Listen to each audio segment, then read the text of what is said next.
Hello, everyone. I'm Sean. This is Hoon? And we are the Courageour Frights, back once again for another movie review. Yes. This time we did Mission Impossible Dead Reckoning Part 1. Yes. It's probably one of the better movies of this year. Yeah. Sure. So, based off that intro, you can probably tell we did enjoy this one quite a bit. Mm-hmm. So, I would go so far as saying it's probably the best movie I've seen this year, except for John Wick. Yeah, Chapter 4. it's John Wick. If you're looking at action movies, it's going to be pretty close. Like, I don't know if I probably would say John Wick's a little bit better, but... Well, yeah, for action, for sure. Yeah, for action. Acting, not so much. Yeah, acting, this one's definitely much better.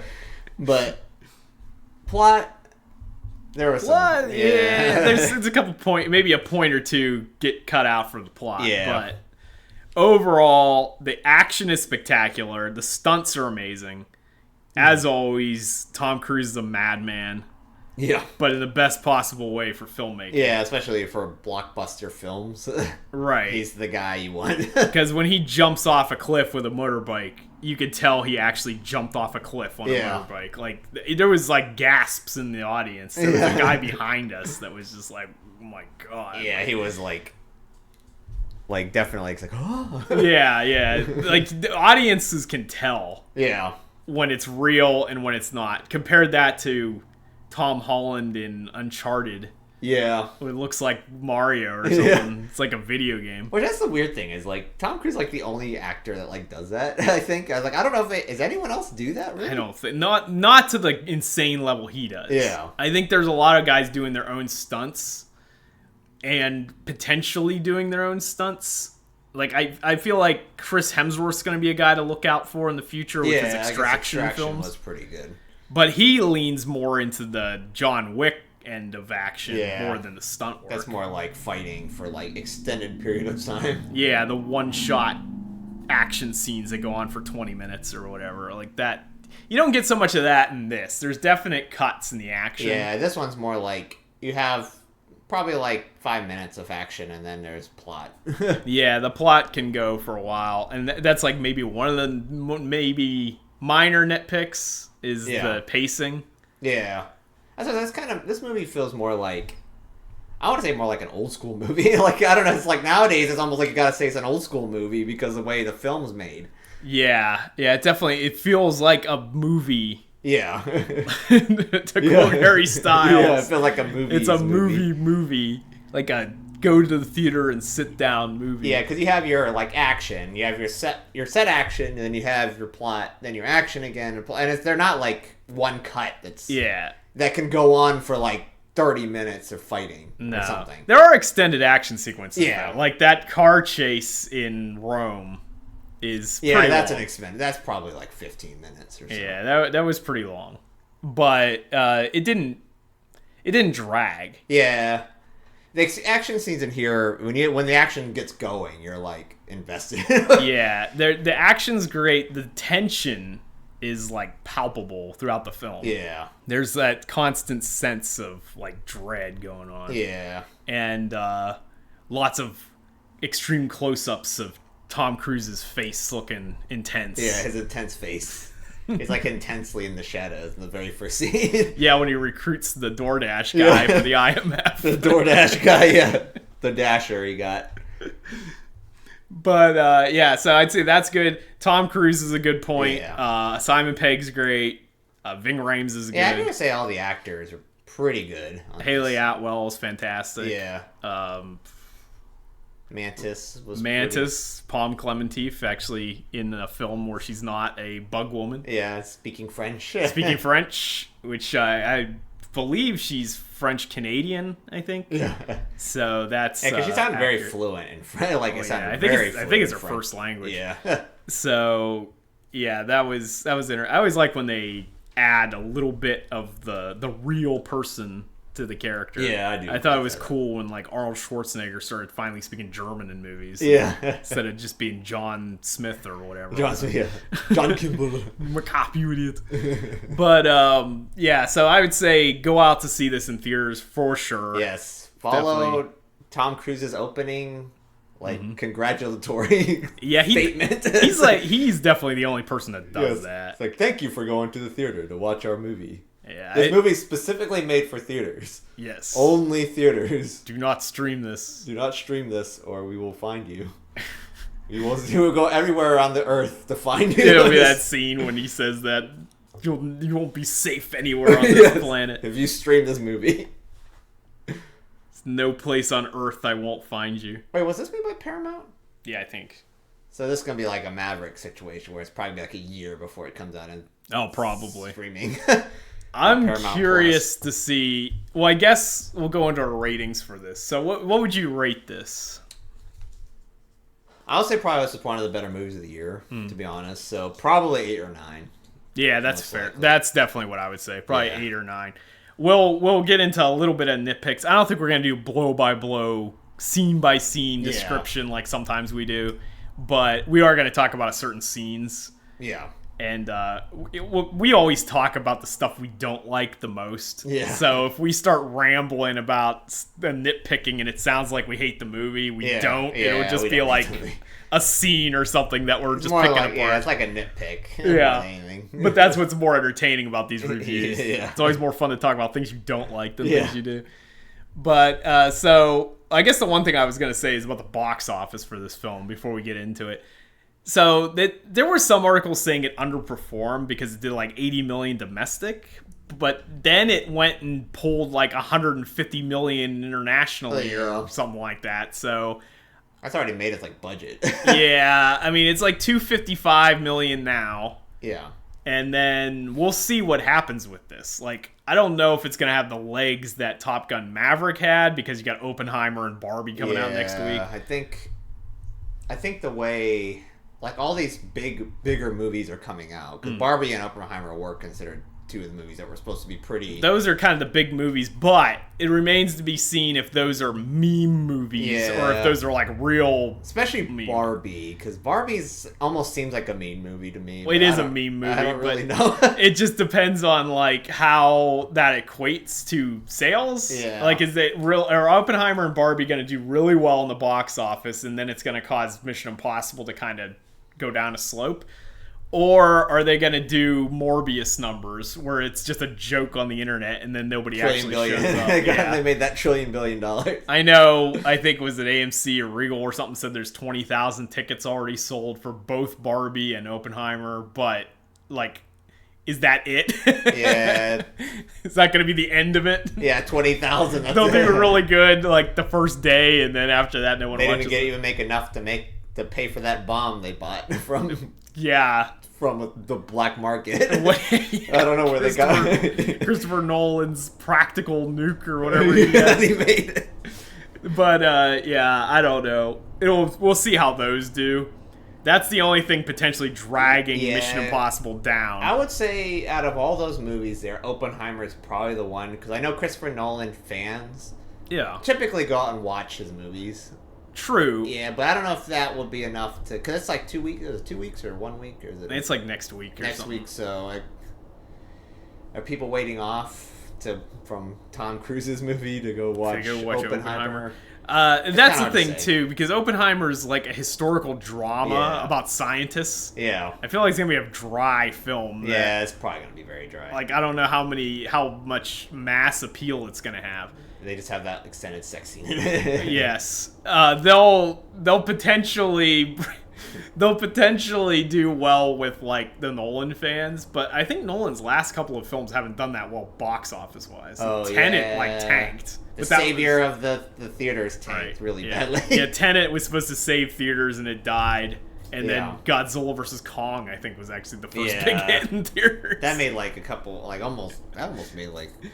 So, who knows what'll happen. I think if Oppenheimer and Barbie weren't coming out next week, I would say this movie potentially had the makings of $1 billion film. Yeah, especially with...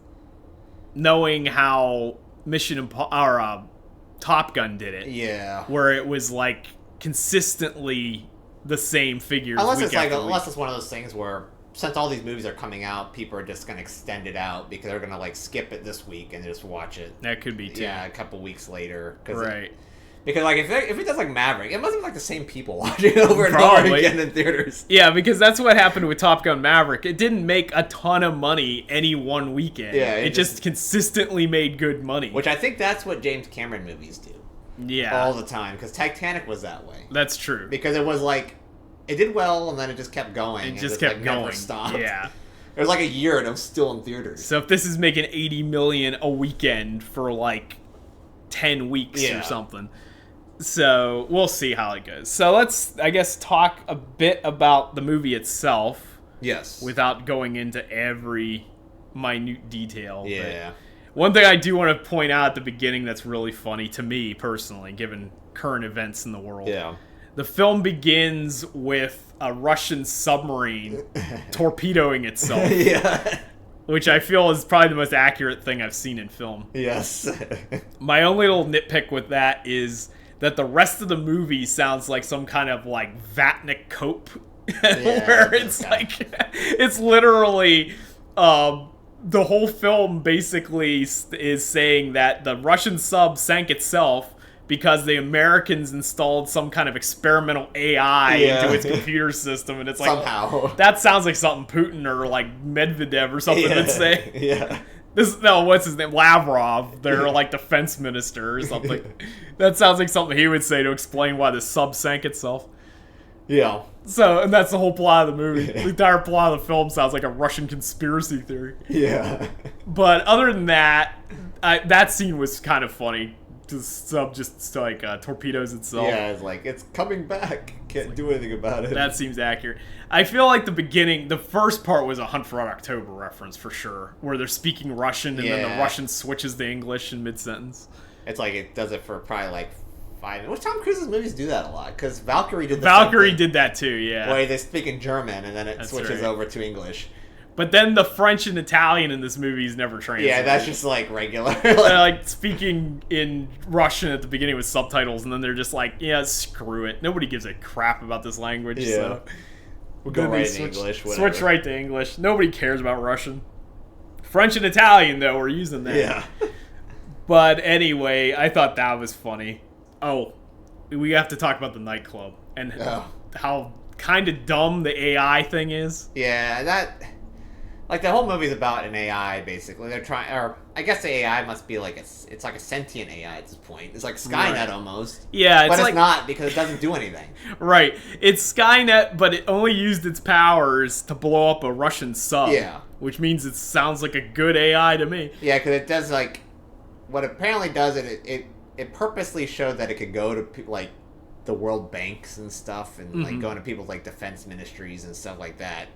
Yeah. And purposely be found, but they didn't do anything, and just kind of told them we can do it. Yeah, it's like, hey, I'm here. Yeah. And I can come back if I want. Yeah. But otherwise, nah, I'm not going to do anything. Like, that sounds like a terrible plan, because they could probably figure out what to do at this point. Yeah, for some reason, the entire world just wants to control it and not just destroy it, except for Tom Cruise. Yeah, because Tom Cruise is like, this is not enough. This is too much power for one man. So. Yes, this is too much like streaming services. Yeah, exactly.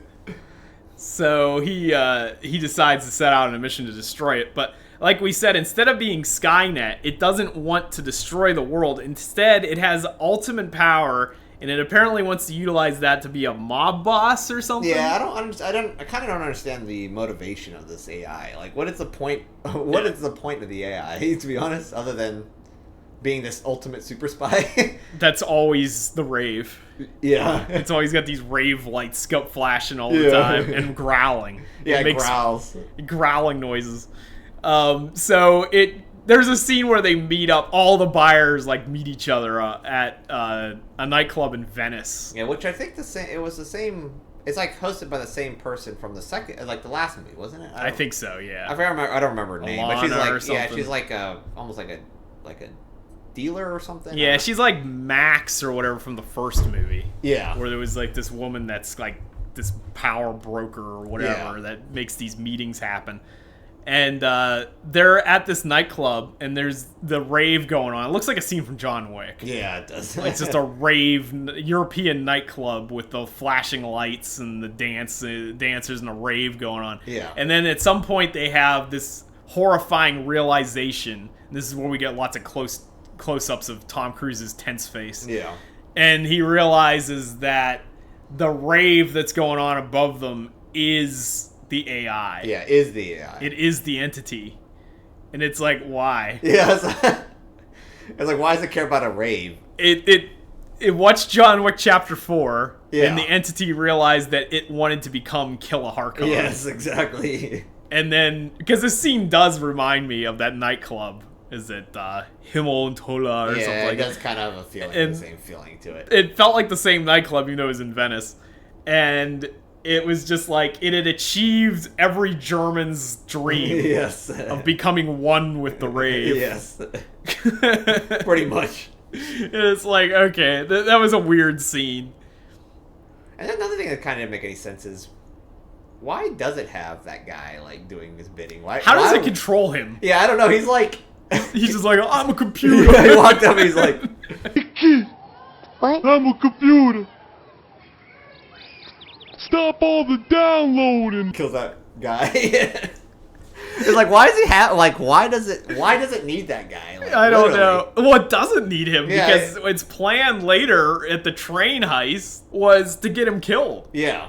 Because it was banking on Tom Cruise murdering him. Either Tom Cruise murdering him or Tom Cruise dying. Tom Cruise dying, yeah. Or either or. Okay, so we need to talk about that guy, too. The villains in this are weird. Yeah. It suffers from Marvel syndrome. Which, considering we have two Marvel actors here, we have Hayley Atwell, who, of course, was Peggy Carter. Yes. Who's finally getting her due, maybe. And then Palm Klementieff, who played Mantis in the Guardians of the Galaxy. But it suffers from Marvel syndrome, where it has poorly written villains. Yeah, because it's weird. Like, there's no the motivation is just strange. No, it is. The AI is weird. It wants to be a German mob boss. Yes. His underling, for some reason, is somebody from Ethan's past who we've never met or heard of before.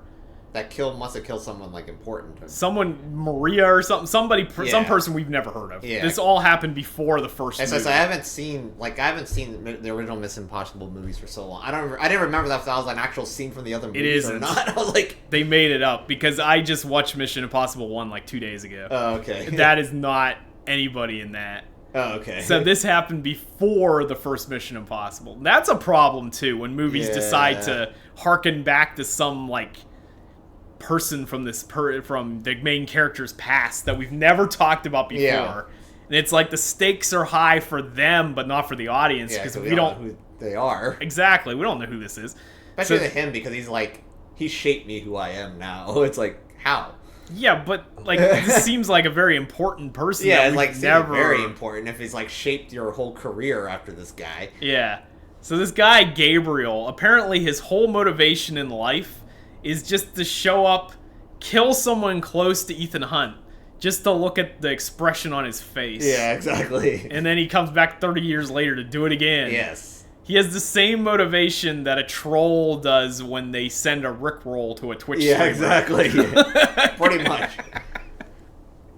And then somehow the computer, like the AI, knew to use him? Yeah.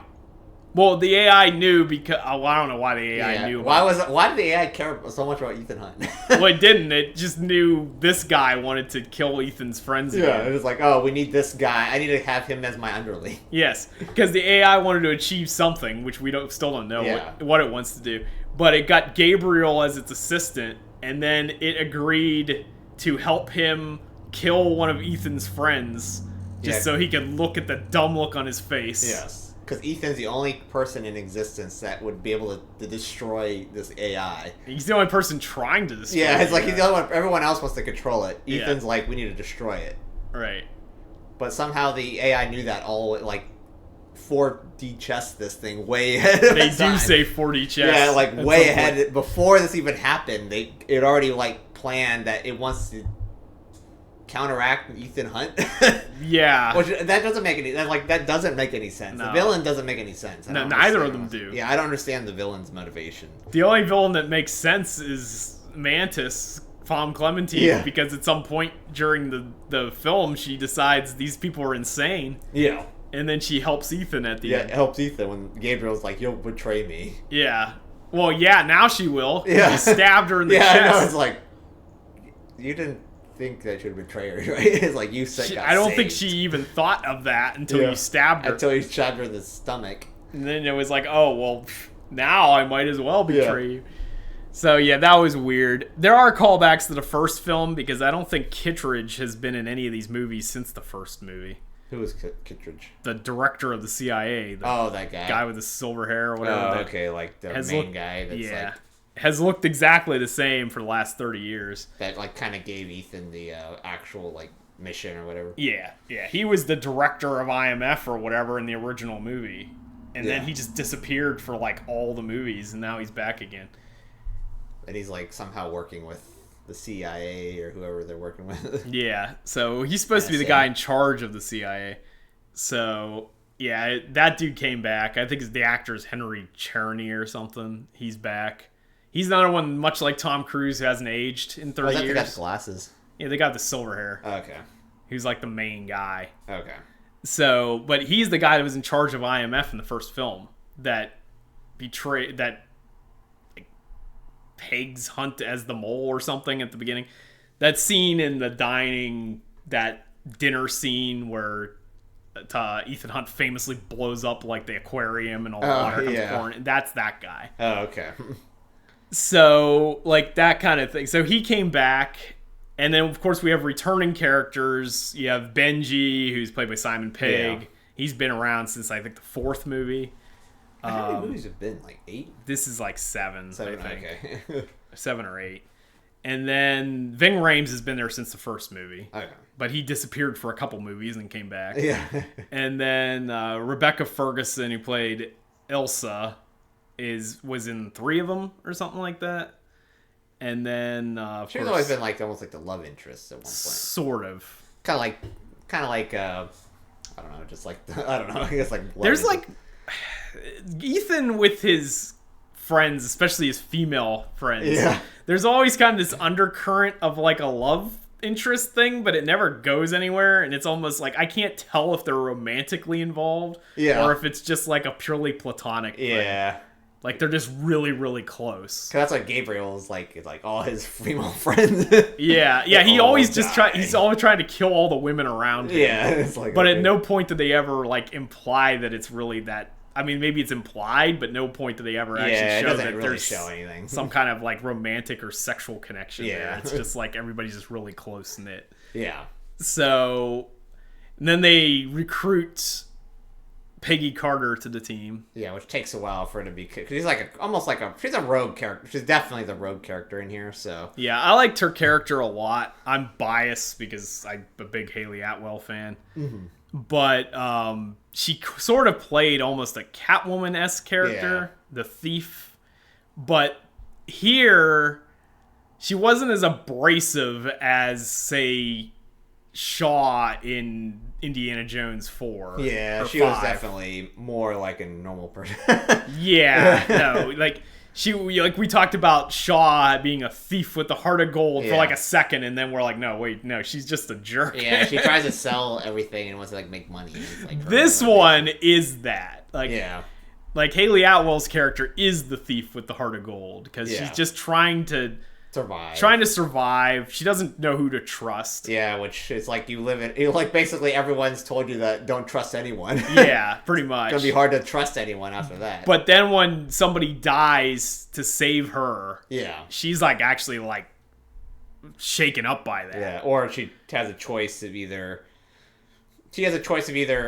basically setting her whole life together, or basically selling her soul because they're the key to them. Yeah, she does. Yeah, she refuses to pay. Yeah, she's like, I don't want to do that. Do the like payment thing. Yeah. So I don't think if it was like looking at the other thief in Indiana Jones, she'd probably be like, yes. No, yeah, she was terrible until the very end of the movie. Yeah. This one, she definitely has a conscience. Yeah, she has definitely has a conscience of her choices.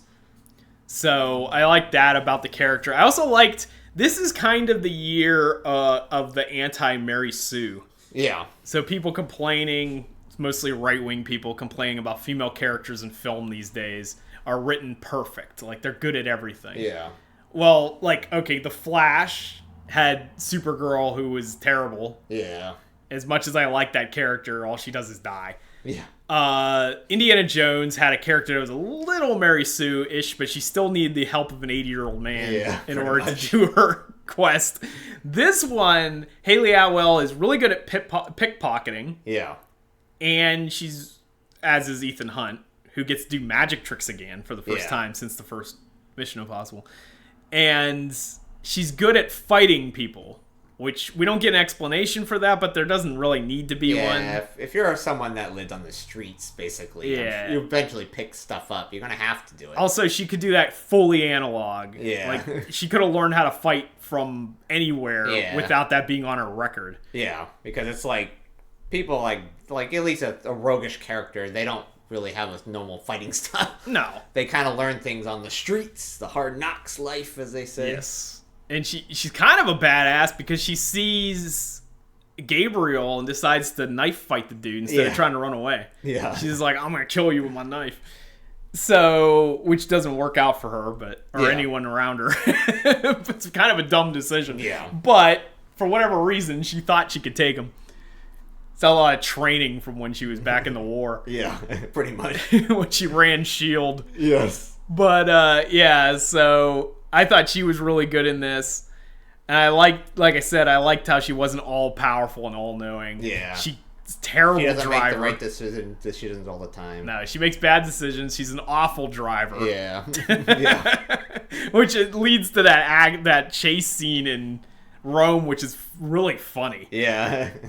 So, like a little, like one of those Italian Fiat cars or whatever. Yeah, it's a Fiat, like 500, 5,000 or something like that. The smallest car in existence. Yeah. And they're handcuffed to each other, which is kind of almost a callback to Tomorrow Never Dies, where Pierce Brosnan was handcuffed to Michelle Yeoh and they're on the motorcycle together or whatever. Oh, yeah. It was similar to that, but that was open because they're on a motorcycle. Yeah. This, they're like cramped inside this vehicle. Compact car. When you normally have Ethan Hunt driving all the time because it's like he's the main character, so. Yeah, and he's really good at driving, but then she ends up at the wheel a couple times and it's really fun. That one part where she's just spinning around in a circle. Yeah. It was pretty good. Doesn't know how to drive that vehicle. And Palm is looking at them like, what the hell are they doing? Yeah. But, so it was funny. The comedy in this felt organic. Yeah. And I thought it was funny.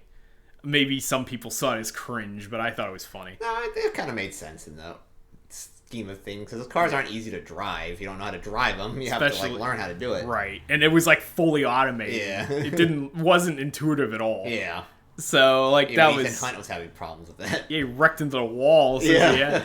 But, yeah, so I would say that scene was a standout scene. It's kind of a funny chase scene. Yeah. The whole train thing is the train part was definitely... Because it leads from the major stunt, I guess you could say. Because that was the one the major stunt they talked about him jumping off the cliffs. Right. Pretty much and doing, the diving or whatever. And I think he said that he almost got killed on this one, too, because I think one of the takes, the parachute opened backward and almost pulled him right into the cliff. Oh, jeez. So, this one was really dangerous. Yeah, because that's, cliff diving that people do. People die from that all the time. Right. And this one, the whole point was he had to get away from the cliff edge as much as he could, so he had to jump off this ramp that was, It's the natural topography or something. Yeah. I mean, in real life, they built a ramp. Okay. But in the movie, they were trying to make it seem like it was a natural ramp. Okay. But yeah, it was dangerous as always. Yeah, because Tom Cruise. These movies especially are all about the danger. Yeah, had a little bit more realistic train fight this time because they were on a steam train. Which this movie had a lot of those narrow, had a very narrow fight scenes. That one alleyway fight. Yeah, that was whoever the camera person there must have been that must have been horrible for them. Yeah, they have to carry that camera and then back up. Right. While they're fighting in there, and it's probably not the easiest thing to do. That thing was narrow, 2 feet. That was one of those Venetian canal alleyways that they're not very big anyways. Right. We get a scene in Venice of Tom running again. Yes. We always have to Tom Cruise run. Yeah. This man has not slowed down. No. I think he's gotten faster. Yeah. He's definitely faster now than he was 30 years ago. He probably trains all the time. I know he does work weightlifting and stuff. I'm sure he trains all the time. Yeah, because you watch him in the first Mission Impossible, he's actually got a little bit of a weird run. Like, he hasn't found his footing yet. And then now he's so much faster than he was 30 years ago. It's crazy. For all that training. He should be the Flash. Yes. Probably should, actually. It runs better than Ezra Miller. Because Ezra Miller is now not doing that anymore, I don't think. I don't think Ezra Miller's doing much of anything anymore. Yeah.